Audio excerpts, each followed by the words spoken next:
Hello, we are live. We are live. We are live. I'd like to welcome Tony to the show. You got to unmute your mic, Tony. You already hit the live button, homie. See, I just hope There we that. go. Can you hear me now? Now, Can you yeah, hear me? you've been live for 40 seconds.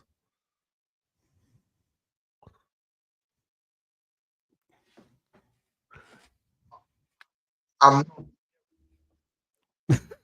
not hearing you. You're good Can you now. hear You me not now? hearing me? Yes. You hear me? See ya, Okay. people. You are welcome to the Darling Cloud Show. See, people, and we are live. People, see. I got my brother back. His back is back to What's the up, Tony? channel. No other person. My guy, my brother. What's going on? You guys, you know how we do. You know how we do here, people. See, people, welcome to the show or to our show, For Dow, sure. Sure. Oregon. He gets the po, people. Po. You're welcome to the show, my G. How you doing, man? Talk to those people. AJ is down there. AJ is part of my setup down here. Big ups to AJ, real one down here. Big ups, Oregon Gunner. Talk to these people. How you doing, brother? I'm doing good, man. Just been chilling, working away, getting ready to head out to the UK on Thursday morning for about 10 days. Going to see my family, friends, I should say, and everybody at the Oasis concert this Saturday. So can't wait for that. And then down to Newcastle to see Mama Flossie, and then down to London to see friends like Anthony Herbert. Yeah, so getting ready to go. Well, get ready to go. Yeah, get ready to go, pack and all that fun stuff. But yeah, just kind of living the dream, paying attention to what's going on at Arsenal. I know we got lots to talk about. Yeah, so let's just get right in. And welcome back from vacation, Tony. Shit, you were gone for what, a month, 3 weeks? Thanks, man. Thanks. I'm back, and work has started. So I just have to get back into the mix and start recouping. Right now, there's 9 to 5s. I just really hope that they'll be good to me. I mean, right now, I just really want currencies to start sprouting from trees. I mean, because my work has started all over again, and it's a big disappointment that I can't come to see you in the UK. But definitely, when I'm going to America by next year, definitely I'm stopping at the Oregon Goons Palace. So me and him might even do a show like this place. Who knows? But you know what? Yeah, Dow, man. Big up, man. Of course, when you make that trip down to Europe. I mean, when last were you in Europe, basically? I've never been. Never been. I've been to Australia, really? Mexico. Yeah, no, I've been to Australia, Mexico, and Canada, but I've never. The Cook Islands, but I've never been to. No, I've never been to Europe. First time. Yeah, I'm excited. I wish I would have planned my schedule a bit differently, because we planned this, not knowing when the Premier League schedule was going to be out. So unfortunately, I'm going home the same day that we're playing United. So I'm going home the 17th, which sucks, but it is what it is, But maybe I can, I don't know, talk to the wife and squeeze an extra day out and make the trip up to Manchester. Yeah, and I will get some scrumpy cider, Anthony, while I'm in the UK for sure. But yeah, plans are to meet up with like Hendon Gunner. And of course, I think AJ, if he's available. So yeah, I think on the 15th, they're going to head out to a place called Stewart Arms. Yeah. I don't know if that. Put your comments in, Anthony, AJ, Tony, if you know what Stewart Arms is. I guess it's some restaurant bar. Yeah, since you'll be on the road, definitely you'll be seeing Jezza. Definitely. No, I think maybe it should be Jezza's around Brighton area. Jezza's going to be in France. Yeah. I don't think. I think I'll be missing Jez, unfortunately. Okay. I hear See, you, AJ. people, you're welcome to the show. We are live down here. Oregon is back. I'm back. Let's start the show. See, Oregon Gunner, let's start like this, yeah, because there's a whole lot of stuff for us to dabble into.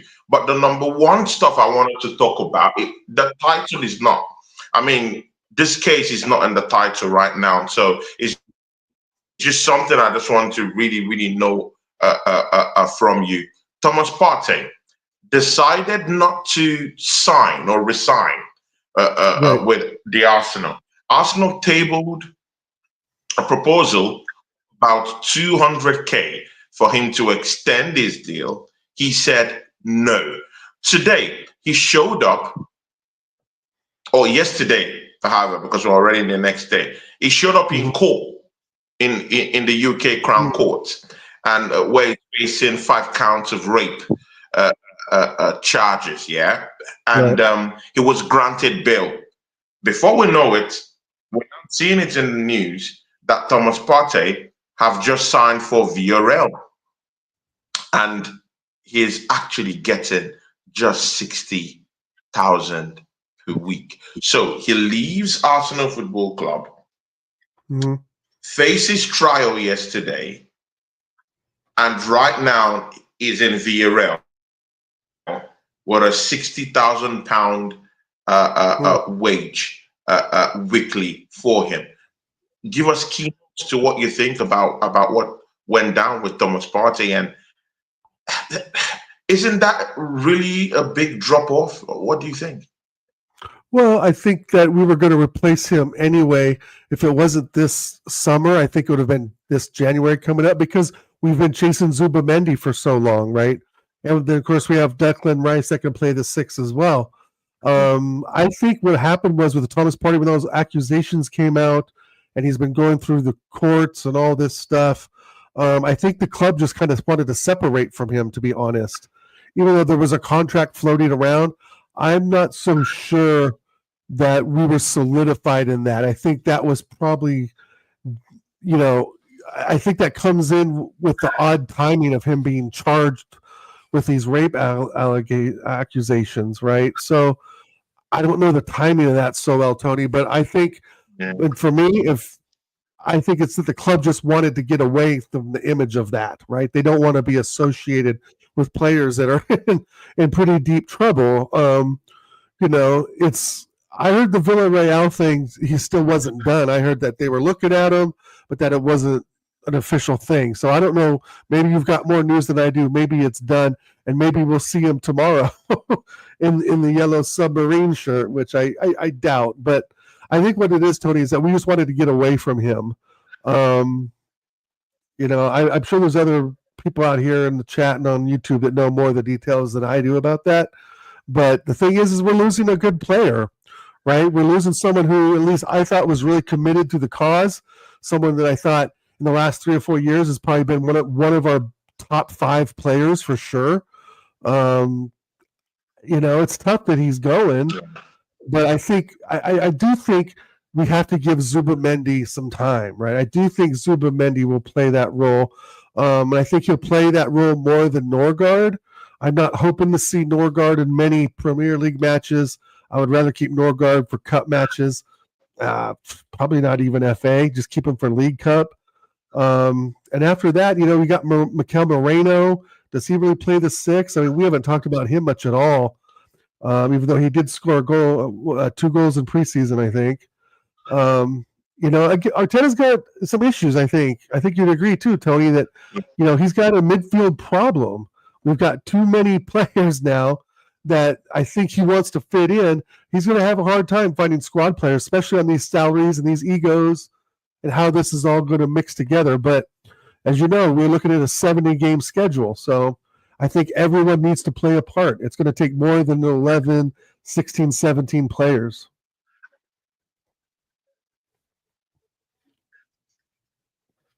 Did you hear all that? Yeah, exactly. I mean, I do agree delay. with you, but I mean, there were some points you brought out about. Yeah, they were still on this Thomas Partey stuff. Yeah, Do you think it greatly affects our midfield, him leaving?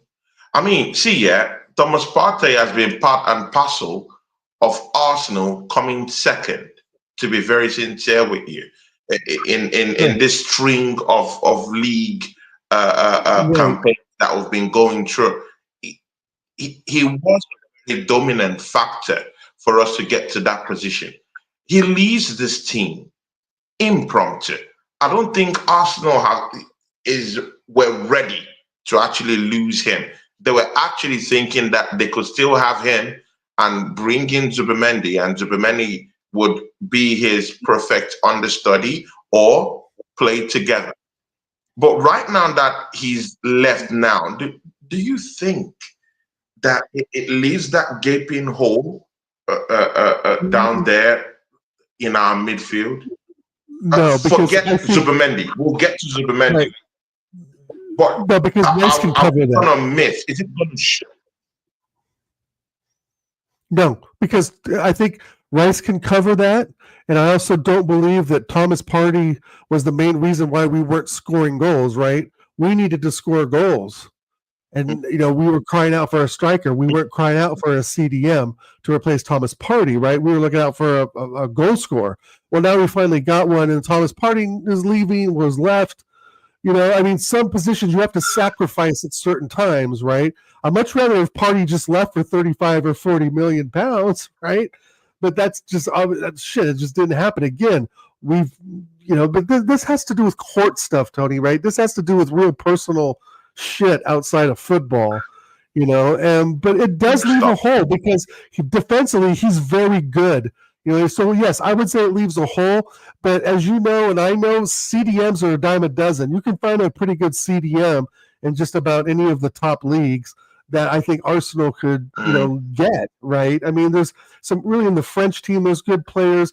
We've seen, some decent CDMs and CMs come through in the Portuguese league, the Italian league. So I think to find that right CDM, I think Zubimendi is the right route and Rice is the right route. To me, Rice is one of the best midfielders in Europe. Definitely in the top 10. So if he wants to, if Arteta sets him up so Rice is the 6, that works. I don't want him there. I'd rather have him in the left mid position in a 4-3-3, preferably a 4-2-3-1. But we know Arteta's not going to play that formation. So I just think that Rice ends up being the cleanup man when he plays the 6, right? He's just more vertically up the pitch more, doesn't get us forward, and just more cleanup, right? And I don't want him to be that person. I want him to be the guy that aggressively moves the ball, box to box a lot better and quicker, stronger than Odegaard can or does. So it's going to be a miss, but I don't think it's something we can't recover from. And I rate Zubimendi from what I've seen and from what I've heard from just different YouTube people that it's a decent signing, bro. I mean, he's already acclimated to the Spanish national team. I want to see him, Moreno, Rice, what they can do. Because like AJ said, Odegaard can't do 90 minutes. I want to see what Zubimendi and Nwaneri can do. So I give this window right now about a 5.5 out of 10. But if we add Eze, that's a 7 out of 10. If we get Rodrygo, that's a 9 out of 10, right? So I know some people rate Eze over Odegaard. I get that as well. But overall, if we get Eze and at least one more decent name in, maybe Lookman, then that's definitely an 8 out of 9 out of 10 window. But I don't think Lookman is one we're going to get. I think we're closer to Eze than anybody. Yeah, we'll talk about Lookman later on in the show. It's in the title. We'll talk about him specifically later on. Although AJ has brought up something about him. It says Lookman factually put in a transfer request 3 days ago. Find the 48 million pounds for him now. I hear you, and we'll be talking about Ademola Lookman later on in the show. But I mean, there was something you brought up about Martin Zubimendi when you were taking on that question about Thomas Partey. How much time we give to Zubimendi as a new signing? I think I decided when Havertz came in. Let me give you a footnote. Yes.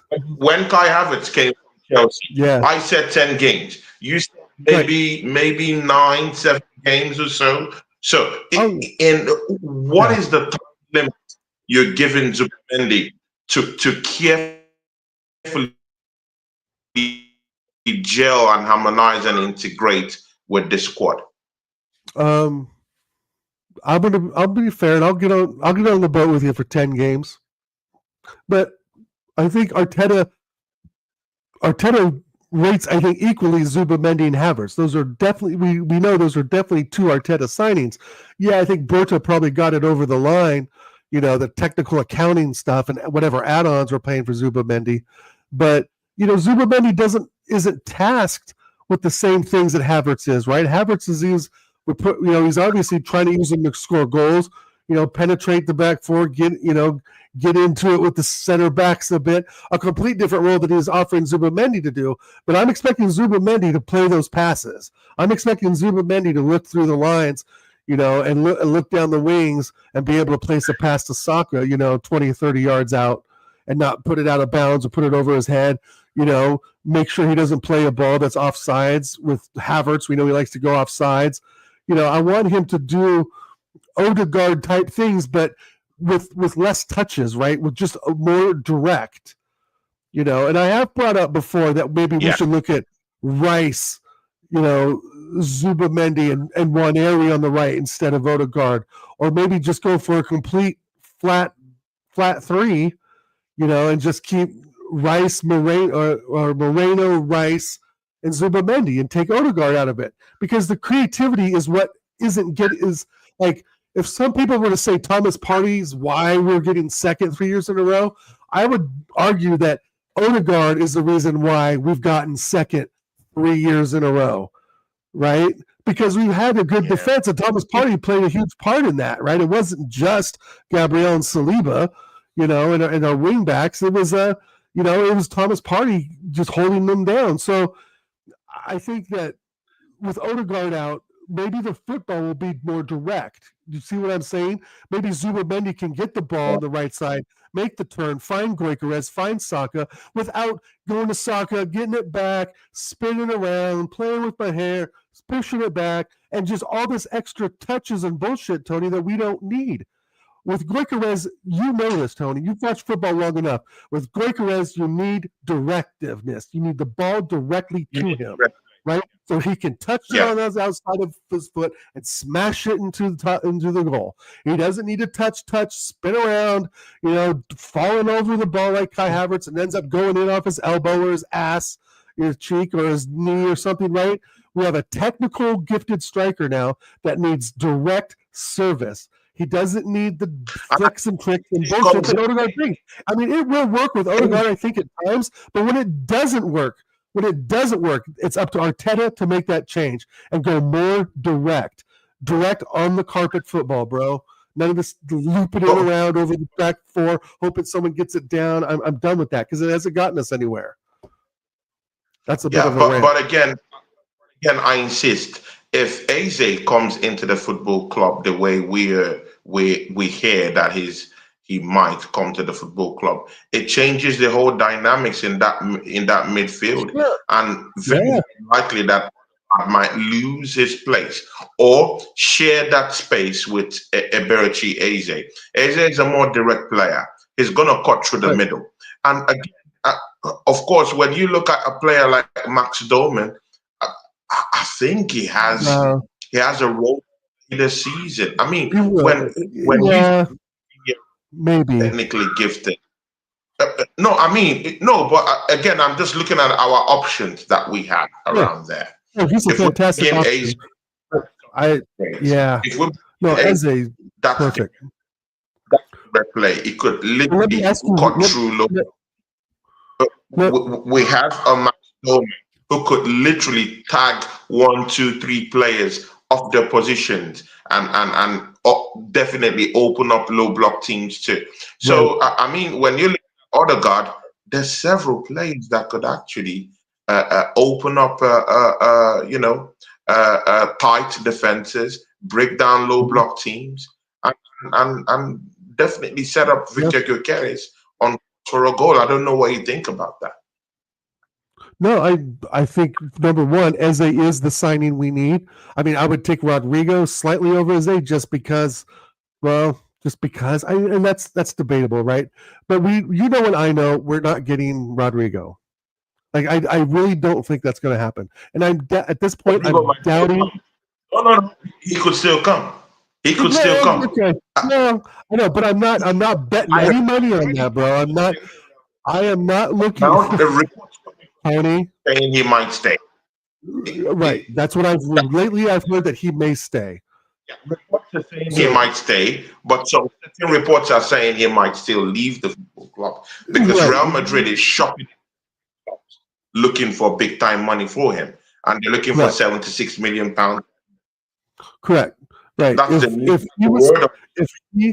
If Rodrygo was number one on our list, there's no reason why we brought Madueke then. So that's why I just think the Rodrygo thing's not going to happen. And I think I said from day one with our man Lee Gunner and other of our friends here, big up Acers, that it was really doubtful that he was going to come. Right. At this point, he may go to Bayern Munich. Right. So, they're looking at too. But anyway, besides Rodrygo, Eze is the one we need to focus on. And I want to ask you, Tony, do you picture, a midfield three with Eze on the left, Rice in the 6, and Odegaard on the right? That's the problem. I don't see Eze as a typical left winger. If Arsenal want to, we'll spend money. Okay, we should have. No, not left winger. Left mid, not the winger. Left midfield. No. Oregon gonna see. Oregon together. Oregon, let me just get this across here. Yeah. Okay. I don't want us to tinker around. I don't want us to put players in positions where their specialization lies. If Eze comes to the football club, tuck him into that attacking midfield role. That's the best place. That's his specialization. That's where he could be more effective in games. Go to that left-hand side. Bring in maybe someone like a Rafael Leao, or go bring in Gordon from Newcastle. 55, 60 million pounds, Newcastle will listen to you. If you bring someone like that in, your left side ended. You still have a Noni Madueke that could still come in if there's an injury down that left-hand side. I don't want to see him play left-sided. Yeah, but he can actually play that as a backup, just in case there's any injuries down there. Eze could also play in that left wing if there's little or no option. But I don't want to overstress Eze by allowing him to go to the left all the time and help out there. Situate him in the middle of the park where he would affect the game and change the game in his. He's an attacking midfielder. He can do it. So Arsenal would just need two more signings, Eze and someone who is concentrated down that left-hand side. How about Ademola Lookman? He just handed in a transfer request. Yeah. How about that? Yeah, no, I would take. Well, if we ended up getting Eze and Lookman, that's another 8.5 out of 10 window for sure. But I think for us to get Lookman, Martinelli has to go. Oh, Trossard has to go. I think Trossard's the $25-30 million mark for Brentford or something like that. Or Brentford, we're looking at him. Yeah, so 25 million to Brentford maybe. But I've also heard Fenerbahce. If I'm Trossard, I'm probably going to Fenerbahce. But I think that's kind of died down actually. So if Trossard goes, right, and I agree with AJ. I don't rate Noni Madueke either. But I think I think Lookman's the answer. But I think that the Madueke signing is our left wing signing, guys. I think that's it. And I'm sorry to be the bearer of bad news, but I think that's our left, right wing versatile sub. At this point, Martinelli still got the starting role. Martinelli's not probably going anywhere, bro. I don't see any clubs, really looking at him. Bayern Munich did, but that's died down. Now they're looking at Rodrygo.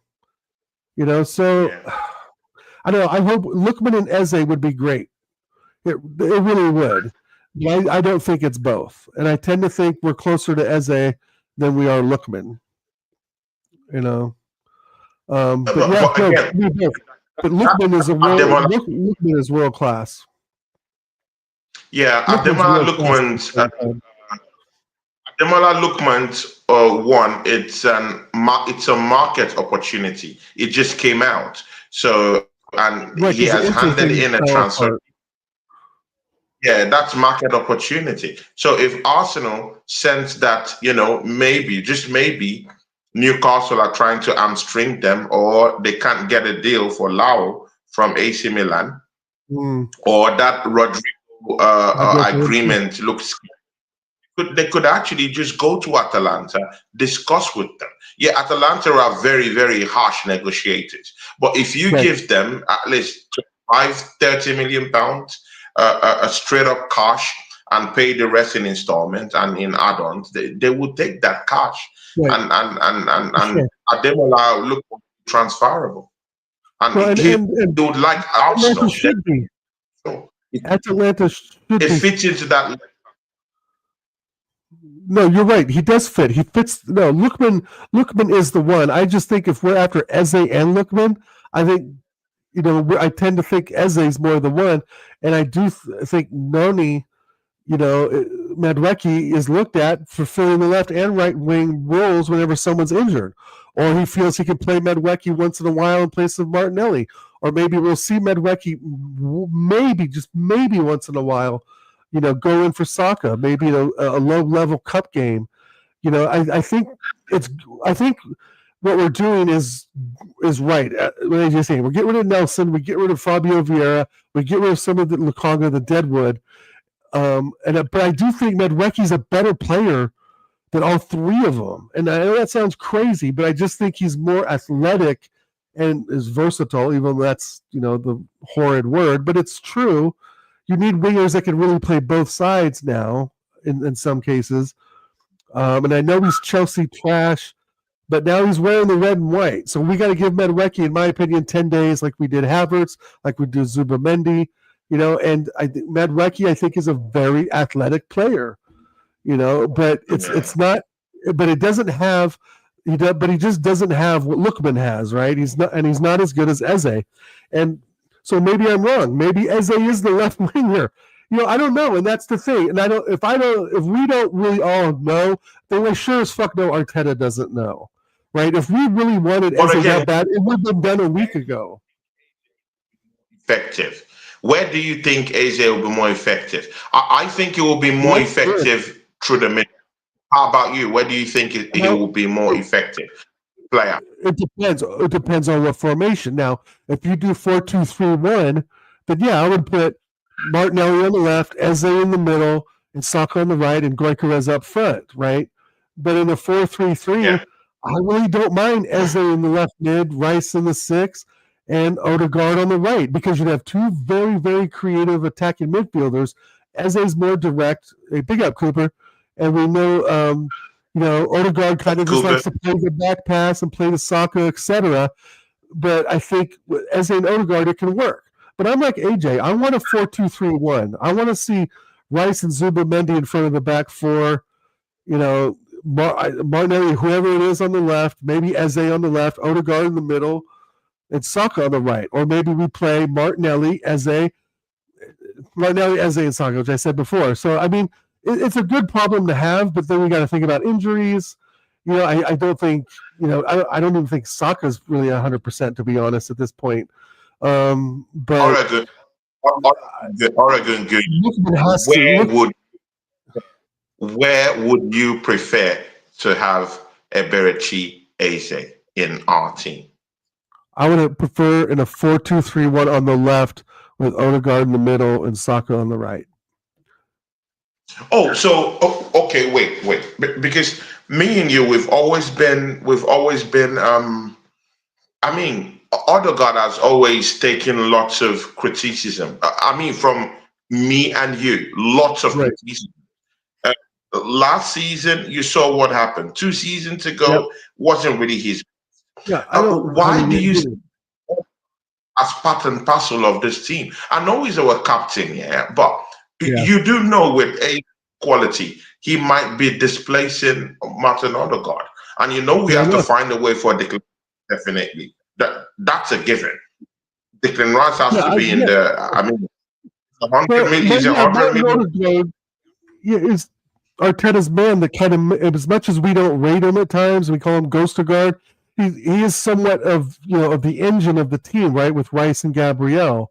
And there's just no way, especially as captain, that Arteta's going to leave him out. So I feel like any realistic formation is going to include, Odegaard. Like, and there's also, I've heard that we could play 4-2-3-1.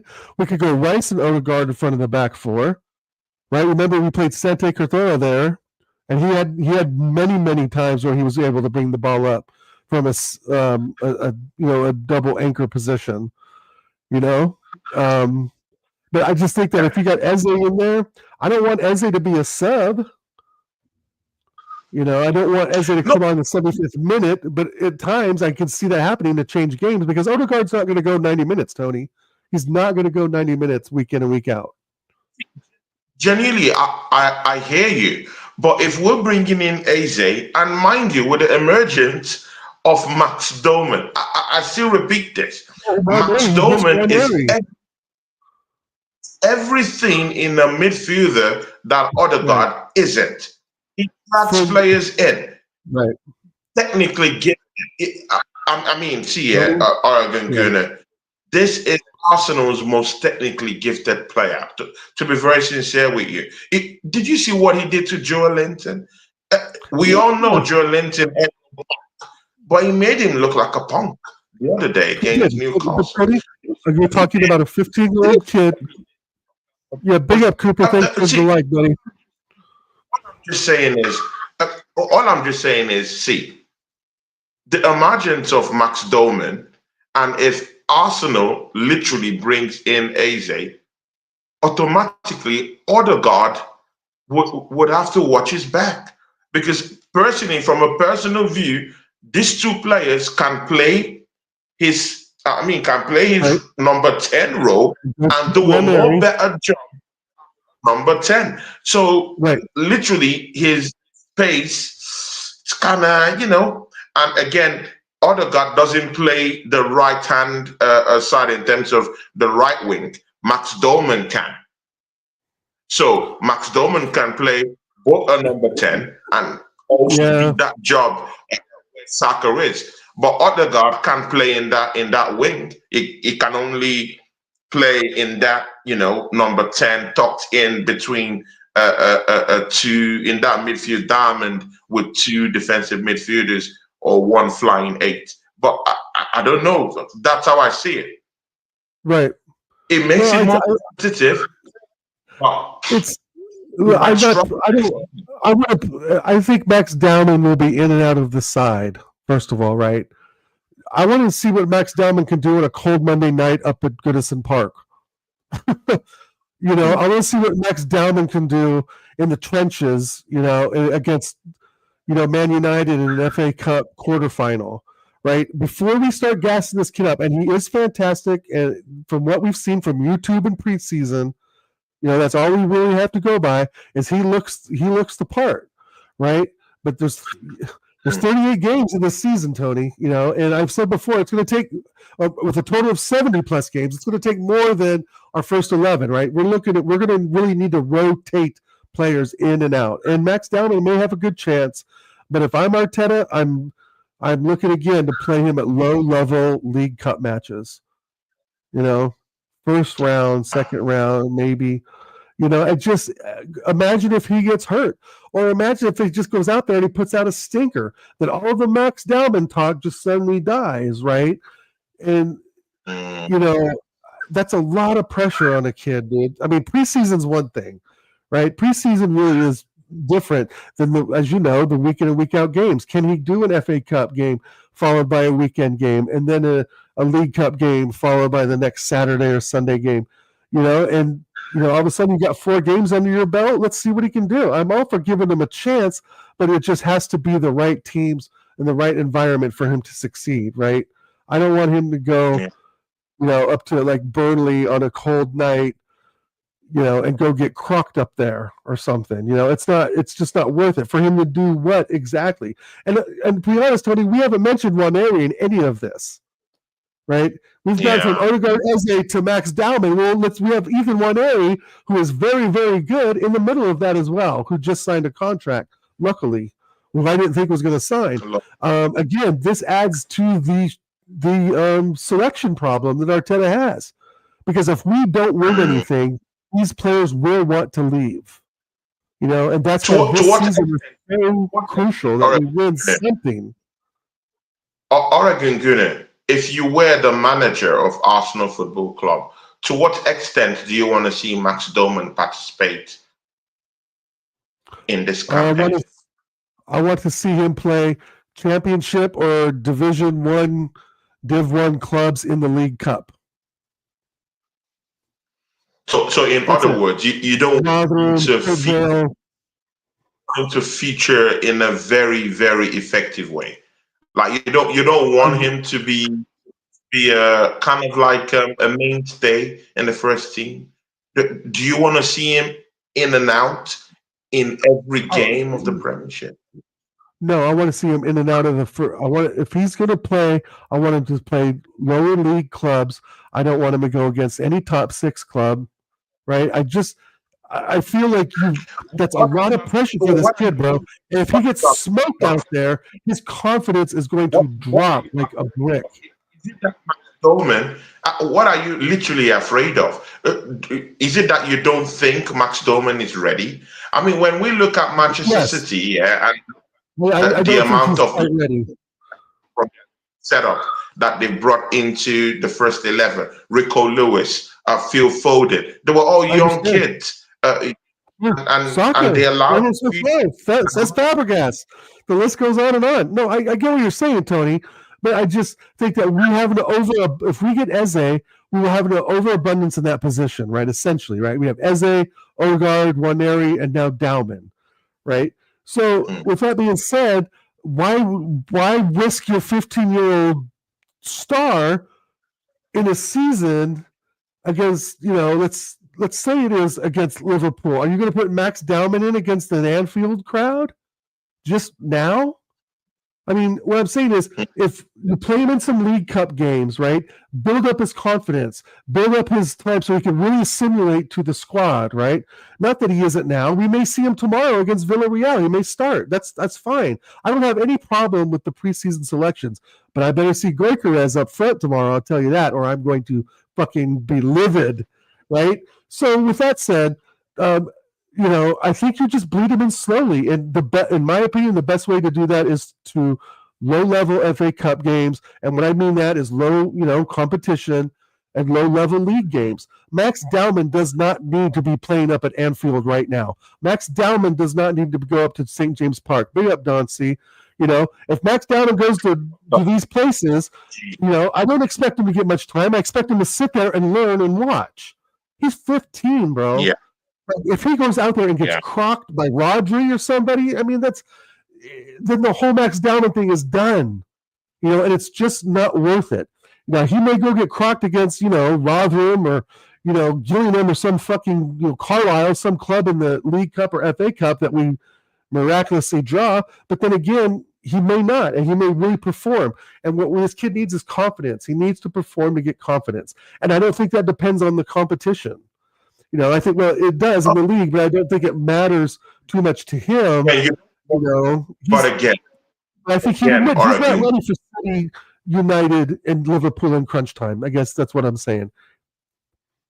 But again, Oregon Gunnar, you don't want Max Doman to turn into something like a Charlie Patino. You don't want him to turn into even Nwaneri, because I feel like Nwaneri has been under by the man. He got the signature. He's got the 22 shirt. He's part of the squad. You just want to show more faith in the player. You want to put him in some certain hard tasks. The amount of confidence, because it's when you play, it's when you have the time and the chance to play that you can be able to gain experiences from those situations. Yeah. So I mean, if Arteta isn't playing him in hard situations, then how will he gain that confidence on the bigger stage? Because I mean, when I'm looking He will when for he's Lewis, 16, 17, that were 18. I mean, they put them into hard situations, and Yeah, they excelled in hard situations, they and did. they didn't necessarily overuse them in a way, but it was done in Right. such a systematic way that their growth wasn't stunted. It actually accelerated from there. Can't we We'll do see. that? Well, And with the we'll way I'm see. seeing, I also think that Mikel Arteta actually values Max Dolman more than he values Waneri. I don't know if I'm making sense. Mm, He's played in up to 3 of the preseason games that sure. Arsenal have played. He's featured in all of them. Last season, that we were saying was going to be the breakout year for Waneri in the preseason, he never used him in all games. He used him Right. sparingly, but He not did. all games. Max Dolman has been training with the first 11 since last year. Right. So Right. I hear you. I coaches hear what you're saying. And shows Max Dolman more love. Personally, that's what I feel. And I don't right. think it's bad. Maybe it shows that he's Well, more technically gifted than any Arsenal player. well, here's what I think about that. Number one, I think Max Dowman has a specific designed role and position. Right. Waneri can play. Waneri can play wide. He can play right. And I don't think, and I agree with you partially that Arteta hasn't really kind of figured out Waneri too much yet. Right. But also, Mm. Waneri is 3 years older than Max Dowman. Waneri's 18. Max Dowman's 15. That's 3 years more of academy buildup. 3 year more as experience. Right. And that's a shit ton of more games in football. Even though we haven't seen the Waneri in the first team, he's been playing, the U19s the whole time, the U20s and so forth. Mm. So it's not like he hasn't been playing. Right. I think what happened with Waneri was we brought him on the scene. He performed instantly. And then I think he got a slight knock, and Arteta benched him. And I think Arteta's been, and then Arteta played him a bit, right?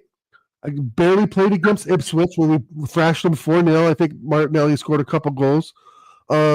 It's from what I remember after the Ipswich game, it was used very sparingly. But Tony, I think he had a knock, to be honest. I don't think he was 100%. I think in one of those games, he got hurt, right? Because we know Saka was hurt the whole fucking time, pretty much, right? We know Odegaard was hurt for a long time, right? So it makes me think that Waneri probably just had some sort of knock, and maybe Arteta, deep inside, knew the league was done, right? And knew our focus was strictly on Champions League, which it obviously was. Excuse me. So I Sorry, think man. he was holding Waneri back a bit, right? When we were like crying out for him, but it wouldn't have mattered because we were 10 points behind anyway. So what's the risk of playing Waneri all these minutes, to get him crocked, and now he's done for preseason. So I think there's I'm not trying to be Arteta's devil advocate, but I kind of understand why, right? So it took a while to sign Waneri to the contract, but he's got the 22 shirt. That's a high level shirt, bro. That means you're in the first team. So 22, 11 is Martinelli. Maybe we'll see him come in on the left or right. But I don't think it's any coincidence. I see what you're saying, right? And I think you're right. Max Dowman probably does have more minutes than Waneri this preseason, but I don't think it's because he doesn't like the other one. I think that he's giving Max Dowman this time because he's Max Dowman at this time. And that's what I mean. If you put him now in the Premier League, he ain't really the Max Dowman anymore, right? And, I hope the chat like a man Don C agrees with me, and I hope you do too. I mean, I want him to play, Tony. I want him to play, but I think we have an overabundance in that position right now, and he has to wait his turn. But hey, if he's going to play against, Port Vale or somebody, in a League Cup game, I don't know, Middlesbrough, yeah, for sure, bring him on, but not on a Premier League top 6, bro. That's too much pressure. Yeah, just before we go into outgoings, Viera Nelson, and all these French players, and even Kivia has come up in the news. Let's just take a step back, sure, and look into this player, Rodrygo. I mean, is it a must that we should jostle for Rodrygo? Yes. Do you think there's someone else who could do that job down that left-hand side for Arsenal? Is it Yes. why must we go for Rodrygo? Is it the best out there we could get? Yes. I think him and Kvaratskhelia from Paris are the two top wingers in the world. So it's one or the other. Tony, do you want the best or do you want, oh, he's pretty good? Do you want No, the of best? course I want the best. No, I simply want the best. That's for sure. We're not going to get Kvaratskhelia, right? And Kvaratskhelia is a fucking Champions League winner. You know? I would take him too, right? I mean, you can talk. Again, there's this kid Antonio Nusa, at Ajax, who's supposed to be the fucking bee's knees. But again, that's a 21-year-old. And there's Lookman, right? I just think that Rodrygo right now is currently easily in the top 5 wingers. I don't think he's the best because I think the best we get is KK Kvaratskhelia, or however you pronounce his name. But Rodrygo is number 2 or 3. And for me, I want the best because, Tony, like Don C, we've been waiting and waiting and waiting to lift a fucking trophy that has meaning. We've been waiting 9 years for the FA Cup.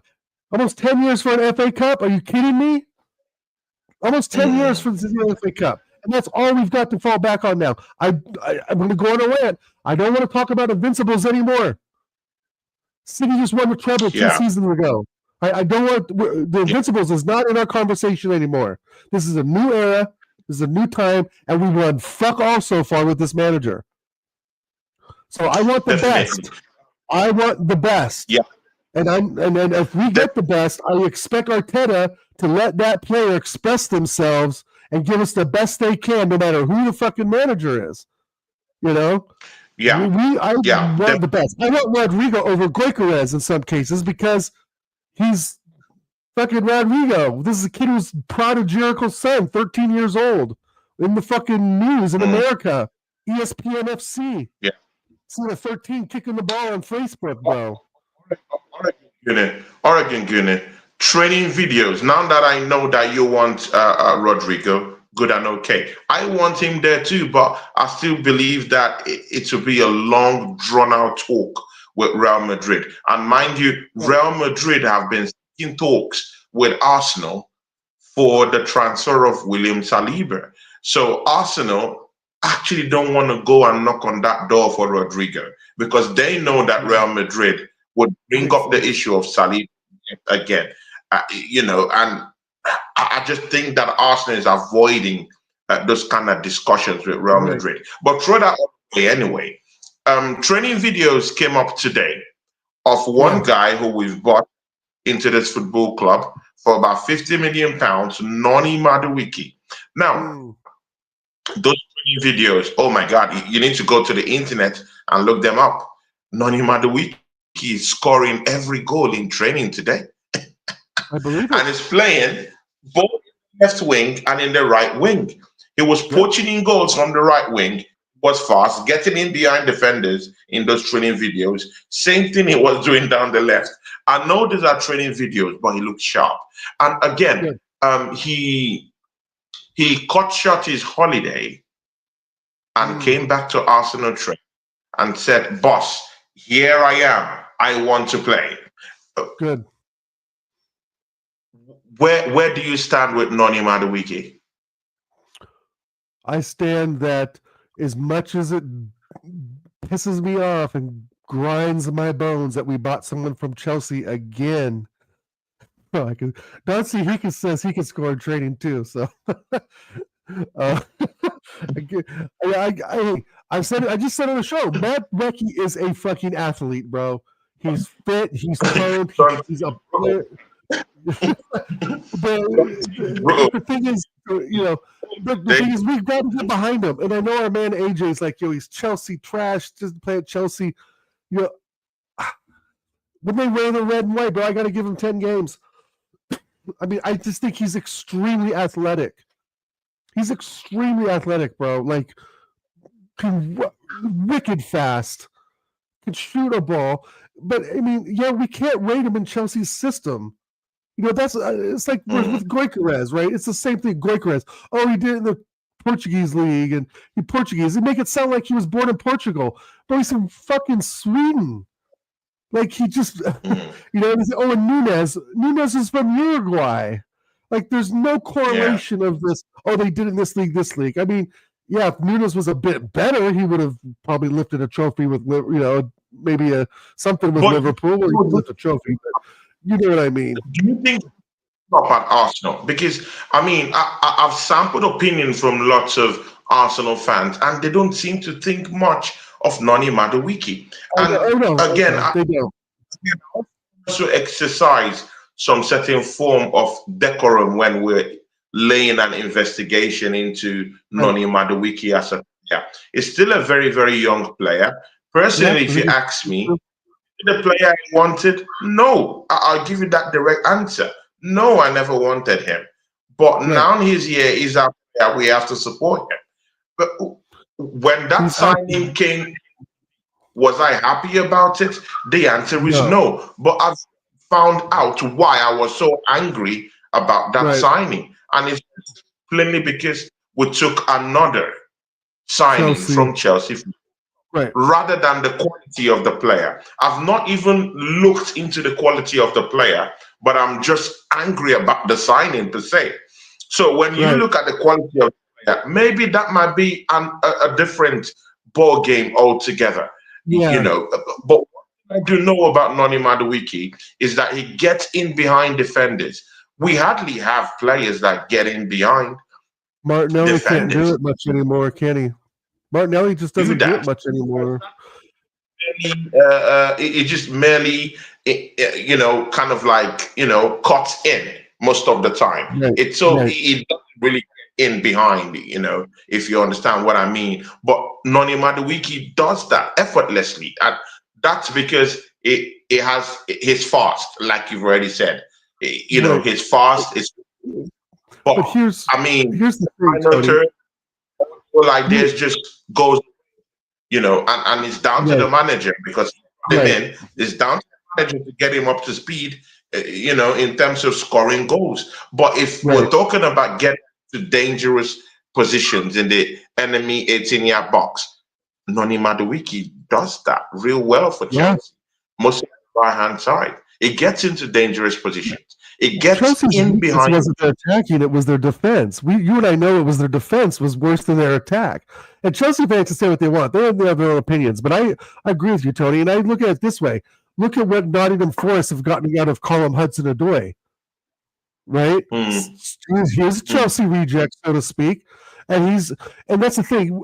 When I look at footballers, bro, and I look at someone like Madueke, Callum Hudson-Odoi, even Thierry Henry, and I'm not trying to make those similarities, but there are similarities, and that is athleticism. If you can run that pitch, bro, and control that ball, and like you said, get into deadly situations to score, you're a fucking good player. It doesn't matter where you come from, what club this, right? Because the coaching at Arsenal is going to be far different than it is at Chelsea. Far different, but different, right? Different play, style of play, blah, blah, blah. The Madueke at PSV was a star there. He was burning it up from what I heard at PSV. I never really watched him, but that's what I've heard. So, of course, Chelsea are going to make the move. But I think the real issue, Tony, that I had with the Madueke deal is that when you tell me Rodrygo, and then you go buy Madueke for 55 mil, but you tell me Rodrygo 75 mil, where the fuck's the other 20 mil? Like, why are we just getting Rodrygo? That's the problem. I mean, and there is a drop, and there's a drop in quality between Rodrygo and Madueke. There's no doubt about that, right? So why are we saying no to 75 mil, but saying yes to 55 mil on a player that's half the quality of Rodrygo? But Rodrygo, bro, there's no guarantee he's going to cook in the Prem. As much, and so I kind of get what they're going with this Madueke thing because I think the athleticism is there. And to be honest, I think he's probably more athletic and physically stronger than Rodrygo. I do believe that.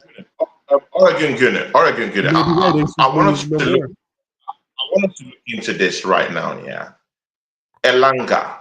Yeah, played for Manchester United. He was Yep. cursed out. They said he was useless. They said he Yep. can't play. They wanted him bundled out with a wheelbarrow out of Manchester United.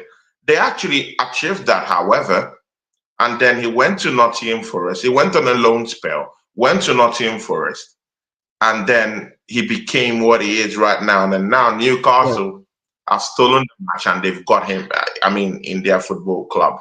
Right. Mind you, when he made this first out of Manchester United, he was still a young.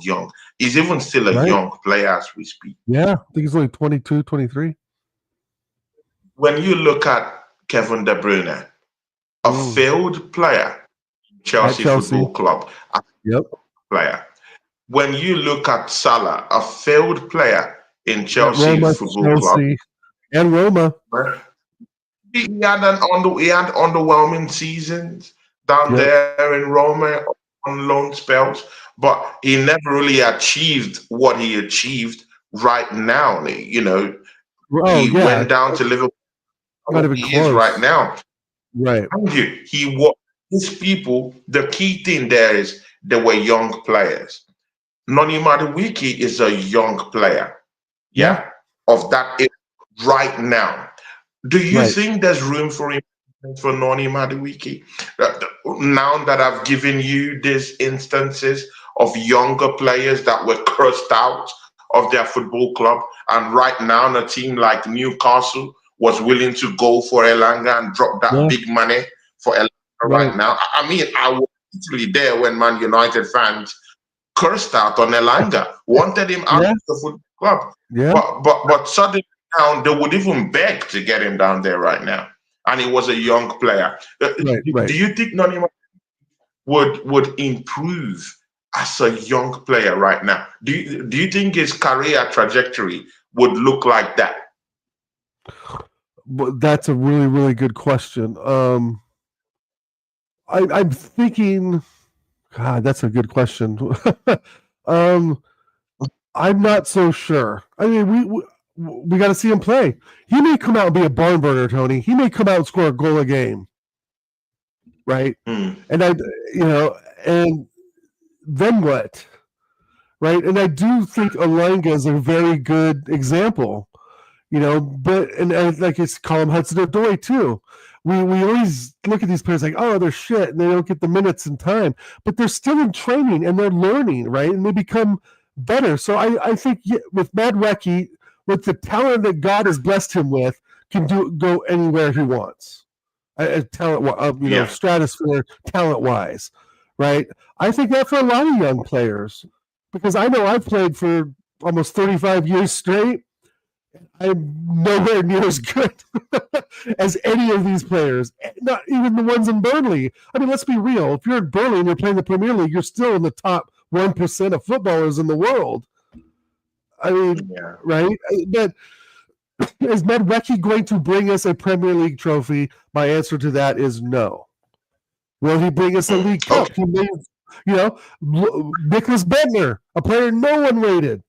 Very important Yeah. goals he scored for us. Very important goals that got us through tournaments, right?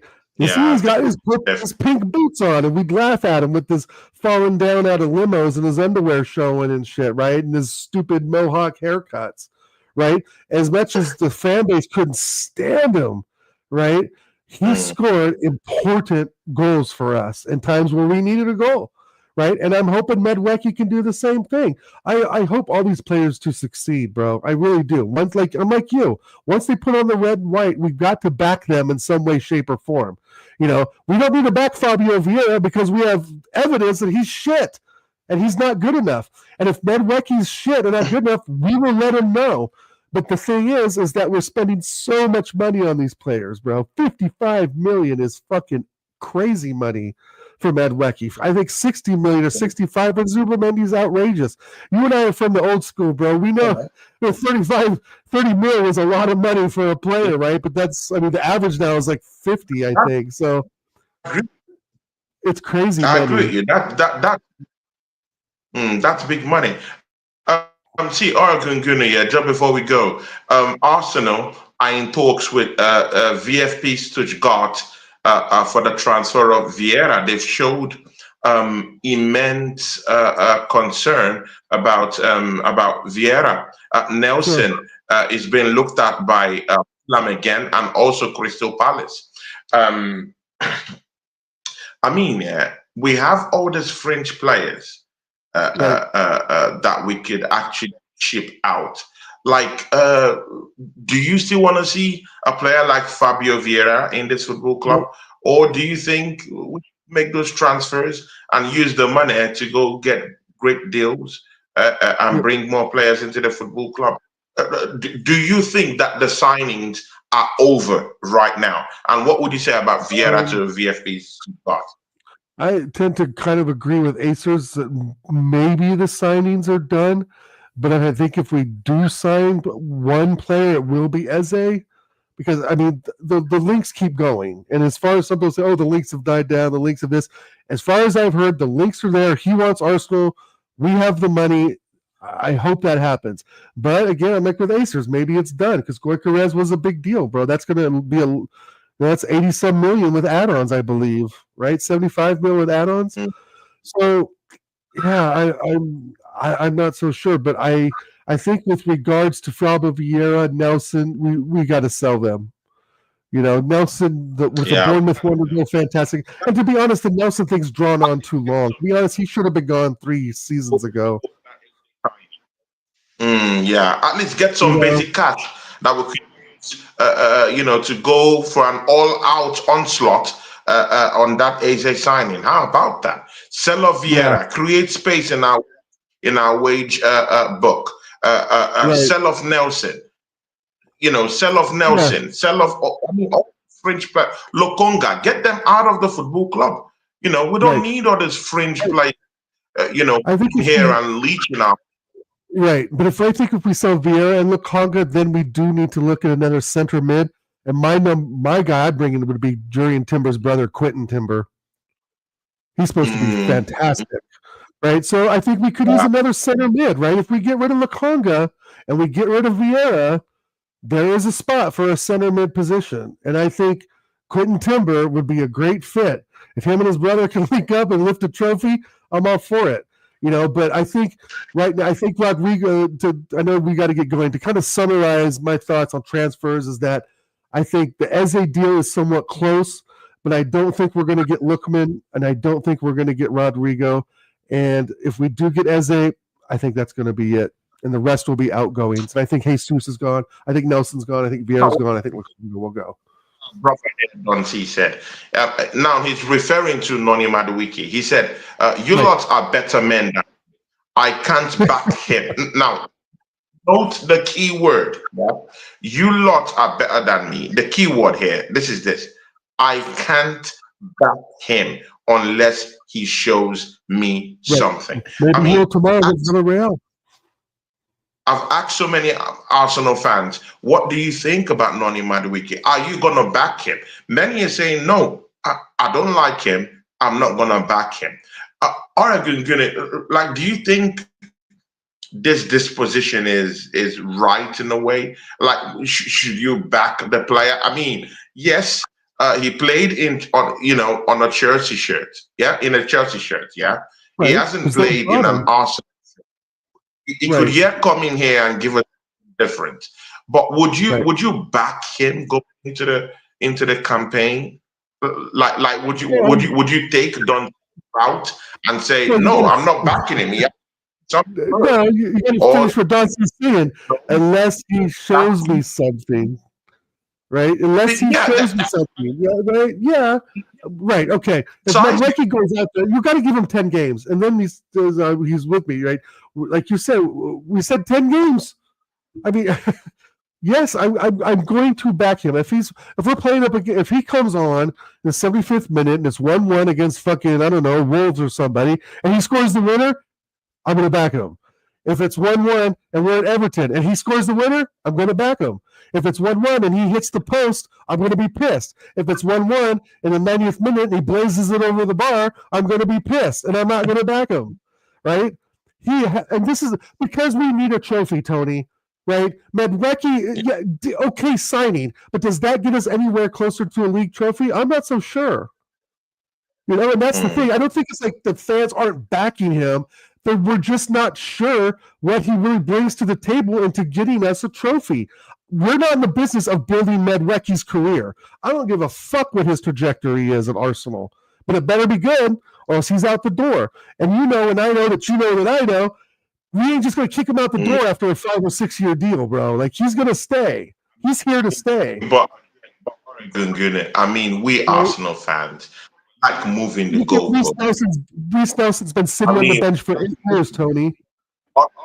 You know, we like to move the goalposts. I mean, we're Arsenal fans here, but we'll move the all the time. I mean, just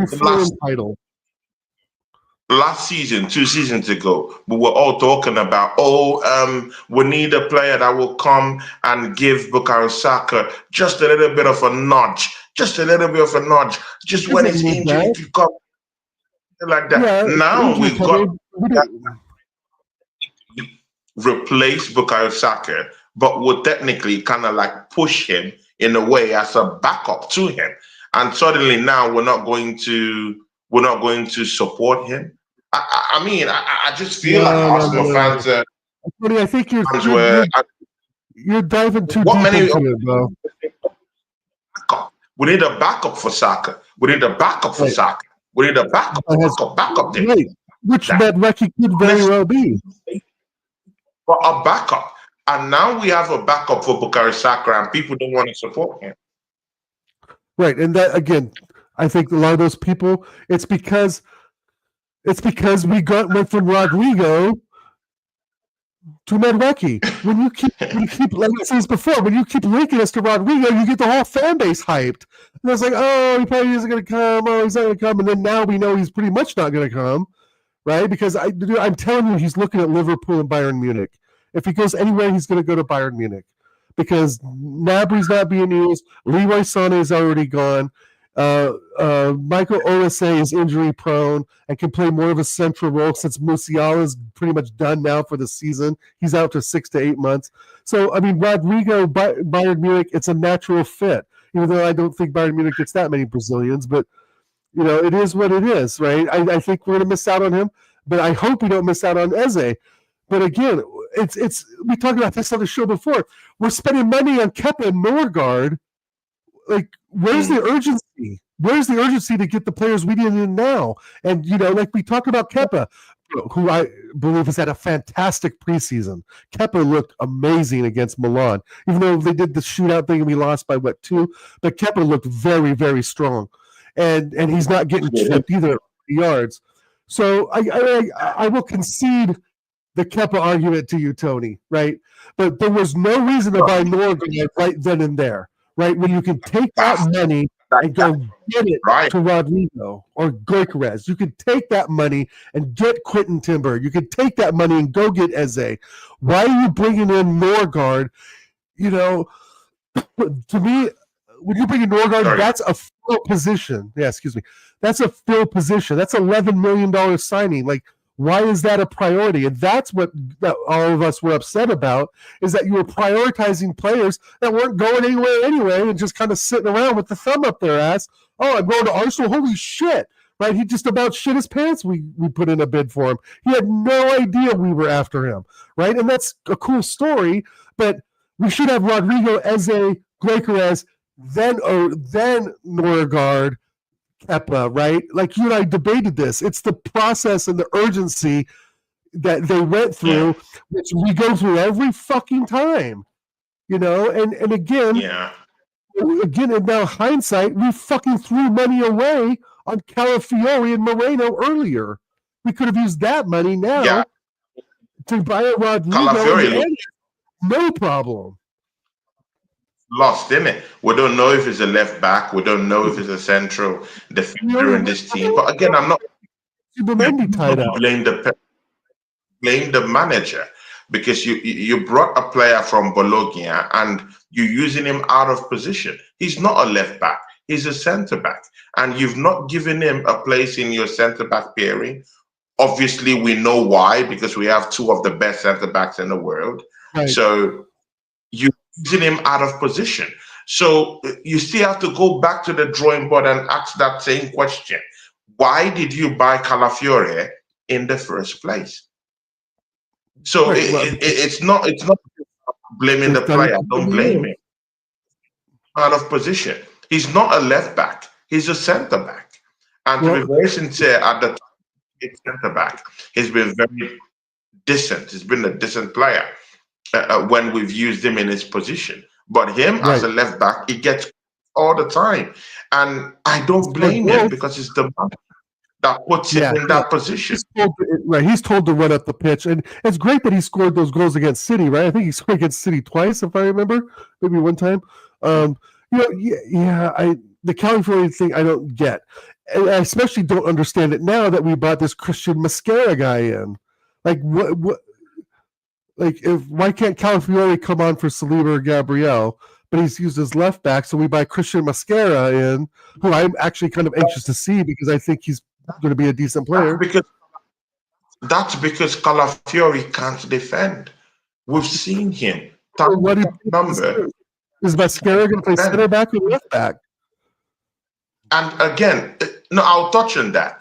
It's because we've seen clear lapses with Calafiori, and his injury record isn't the best. I mean, Right. in that game again, he's cropped again. So we can't bank on his availability in this team. Right. Hence, we went for Christian Mosquera. I've been scouting this guy even before he came to the Arsenal. Spanish under 21. He's played 90 full games for Valencia. He's tall, 6 foot plus brute. He can tackle, and he's calm. He has a great footballing brain. And of course, when you see him when he played with Saliba, when he came in place of Kivio, he steadied the ship. He's not on back passes. To David Raya. He's not looking on sideways passing. He's always looking on getting ahead, and he's also a genuine set piece threat. He can leap aerially. Is a beast, and on the ground is a monster. I really like the kid, and again, he can play all across the right areas in terms of like he could play in that right back position, because right now we're seeing stinkers come from Benjamin White. He's no more the player he used to be again. Christian Mosquera could just come down there if Julian Timber has an injury. He looks good very and athletic. okay. Yeah. If Saliba is wobbly because of maybe real friend knock on the door and he starts that his mentality thing going down the Right. drain, you could does that job for you easy. So do you think it's a better cut in quality than Kiwior?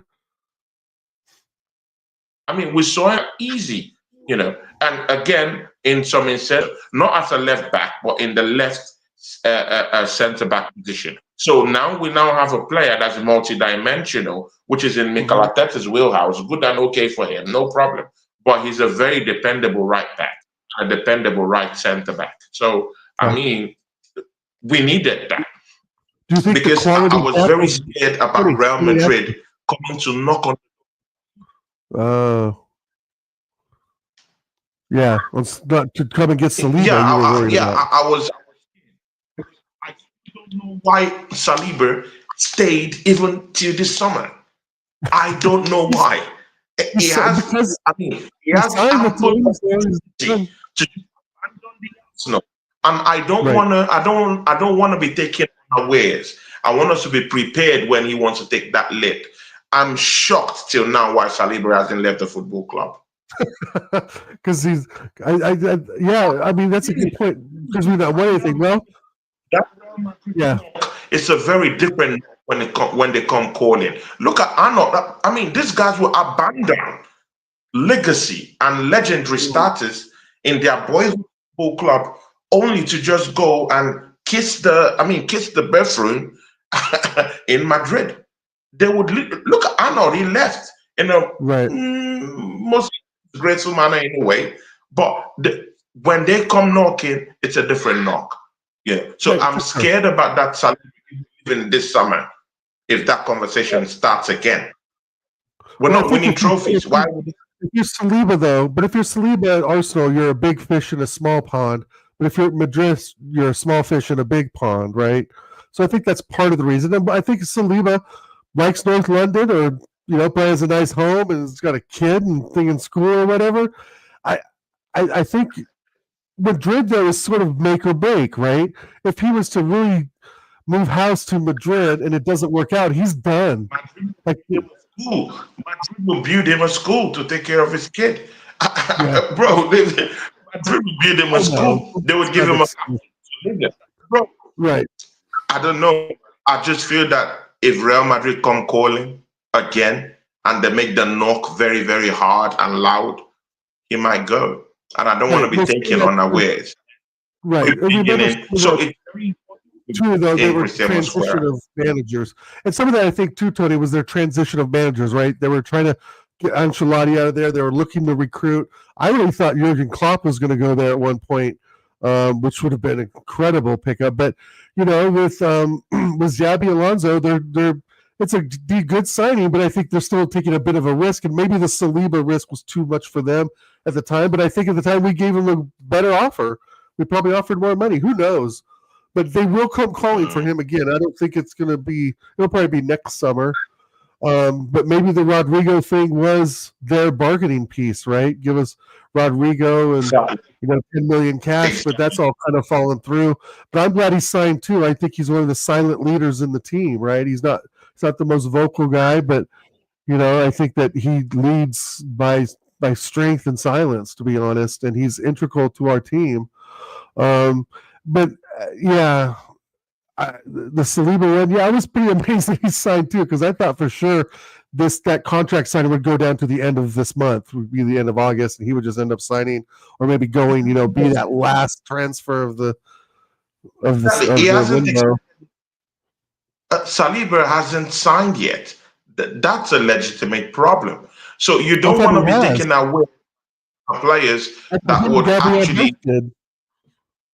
Yeah, exactly. So you have to be prepared. So we signing Christian Mosquera. I mean, to those who are looking at it like, why did we sign a right-sided centre back? Well, that's the answer.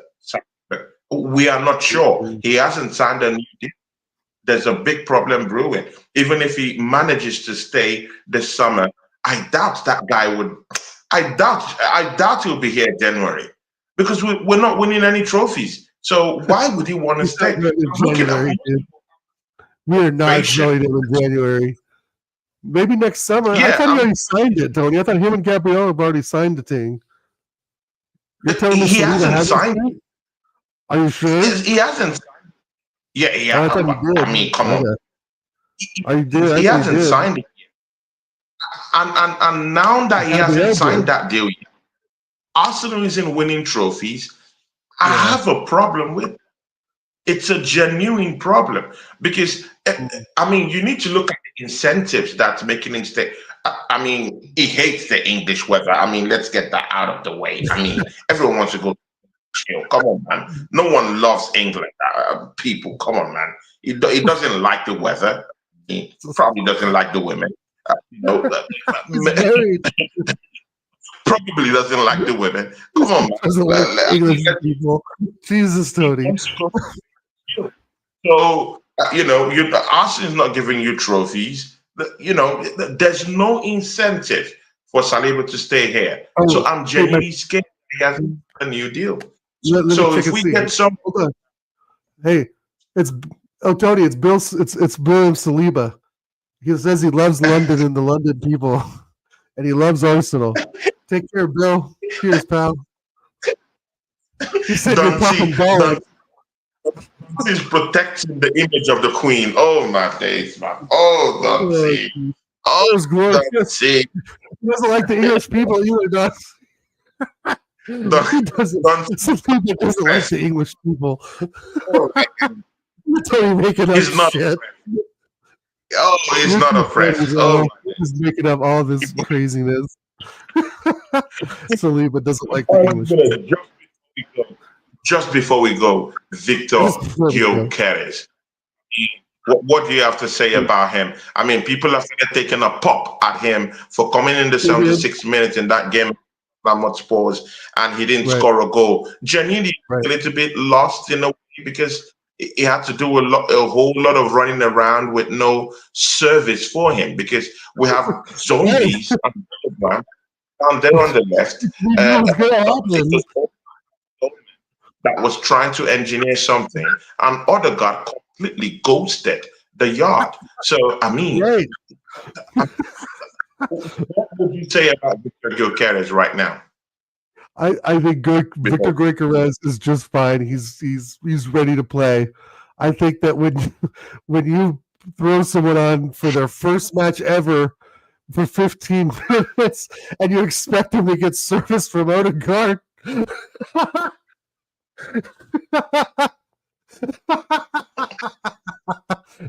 Bro.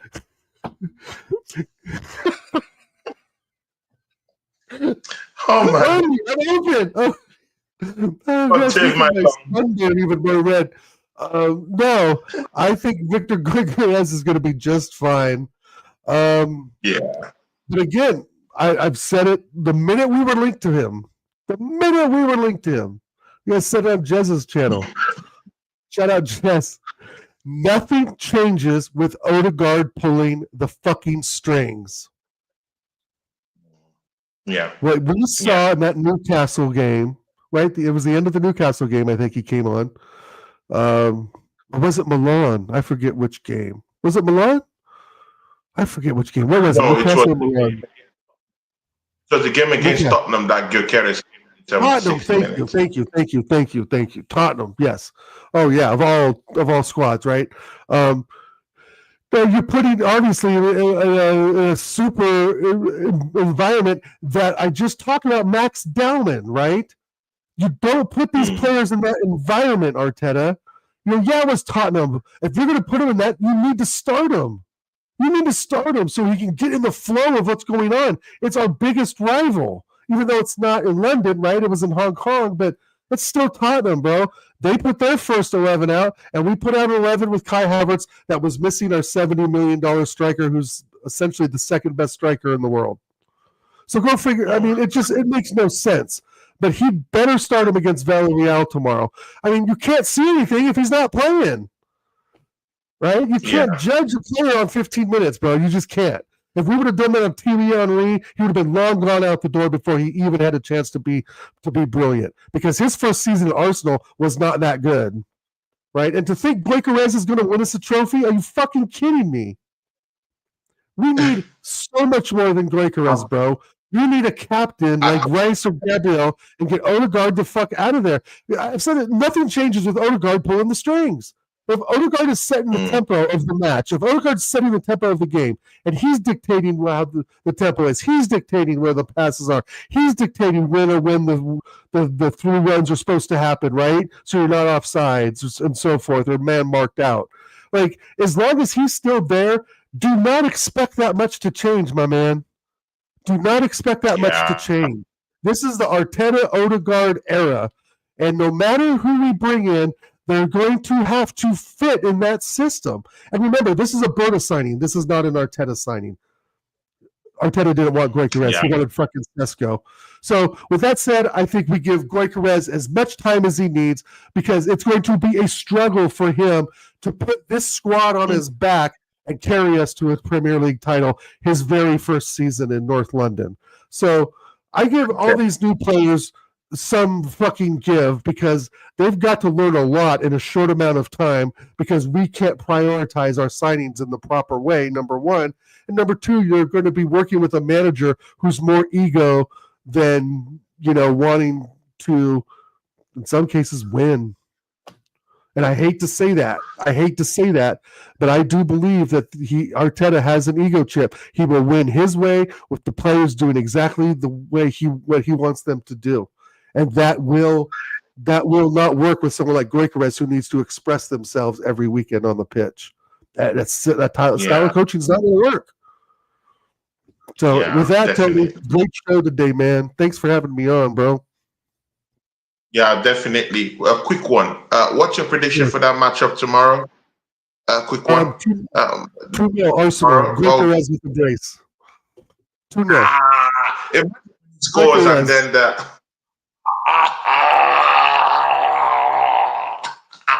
If he starts, but I'm putting that on if he starts him. I hope he starts him. I don't want to see Havertz start.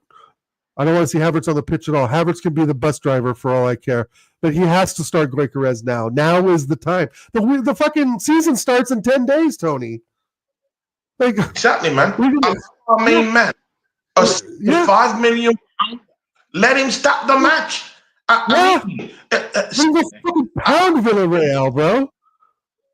If this was if this was like in December or something, I'd say 4-0, but I'm gonna go 2-0.